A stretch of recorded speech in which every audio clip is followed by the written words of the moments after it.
লোকসভা ভোটের আগে জঙ্গলমহলে সরকারের সাথে না থাকার হুঁশিয়ারি মুন্ডা সমাজের। লোকসভা ভোটের আগে জঙ্গলমহলে সমস্যার সম্মুখীন রাজ্যের শাসক দল তৃণমূল কংগ্রেস।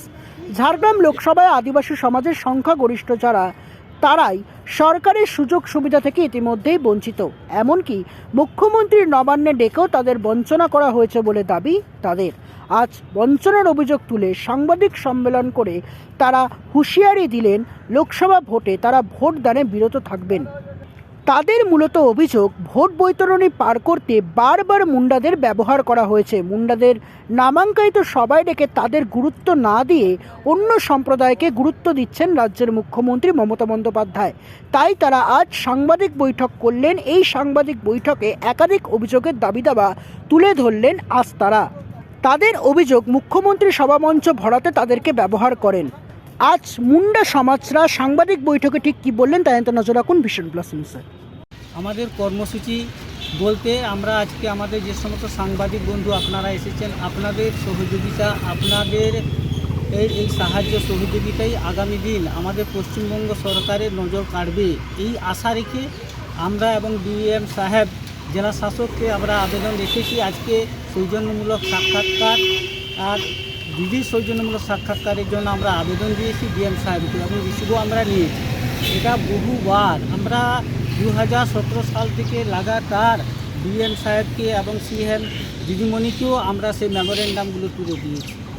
আমরা যেখানে আপনার 15ই নভেম্বর উদ্ঘাটন করা হয়েছিল, বিরসা মুন্ডার যে জন্মদিবস সাড়ম্বরে উদ্ঘাটন করা হয়েছিল, ওখানে আমরা মাঠ ভরে সমস্ত মুন্ডা জনজাতি যে যেখানে থাকে সেখানে গিয়ে আমরা পৌঁছেছি।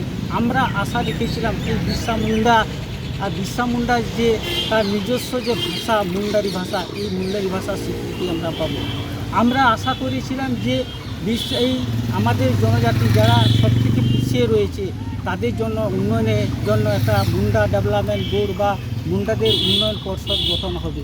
এখানে এই প্রসঙ্গে বলি, যে সমস্ত পিছিয়ে পড়া আদিবাসী জাতিগুলোর জন্য বিভিন্ন যে বোর্ডগুলো তৈরি হয়েছে, আমরা কিন্তু সেই বোর্ড থেকে এখনও পর্যন্ত বঞ্চিত রয়েছি। আমার নাম বিপ্লব সিং মুন্ডা, আমি ভারত মুন্ডা সমাজ পশ্চিমবঙ্গ রাজ্য শাখার অফিস সম্পাদক। আমরা আজকে মূলত প্রেস কনফারেন্সে ডেকেছি বিগত 22 ফেব্রুয়ারি 2024 যে ঘটনাটা ঘটেছে সেটার প্রেক্ষিতে আমরা ডেকেছি। আমরা সরকারি বিবৃতি থেকে যেটা আমরা খবর পেয়েছি, 29 তারিখ মাননীয় মুখ্যমন্ত্রী আমাদের ঝাড়গ্রামে আসতে চলেছেন। তো আমরা এইখানে একটা বার্তা পৌঁছাতে চেয়েছি যে আমরা ওনার কাছে একটা সৌজন্যমূলক সাক্ষাৎকার করতে চাই। আমরা বহু বছর ধরে বঞ্চিত হয়ে আসছি, অবমাননা হয়ে আসছি, লাঞ্ছিত হয়ে আসছি। আমাদের মূলত 4টে পয়েন্ট আমরাই দাবি করছি।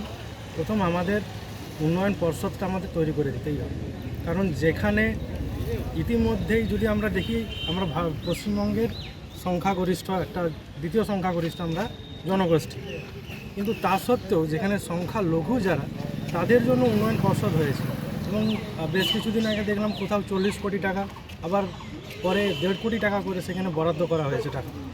কিন্তু এত টাকা বরাদ্দ করার পরেও যেখানে আমাদের একটা বিশাল বড় সংখ্যায় একটা ভোটাধিকার রয়েছে, সেই জায়গায় কেন আমাদেরকে এতবার লাঞ্ছিত করা হচ্ছে, এত বছর ধরে আমাদের কেন অবমাননা করা হচ্ছে।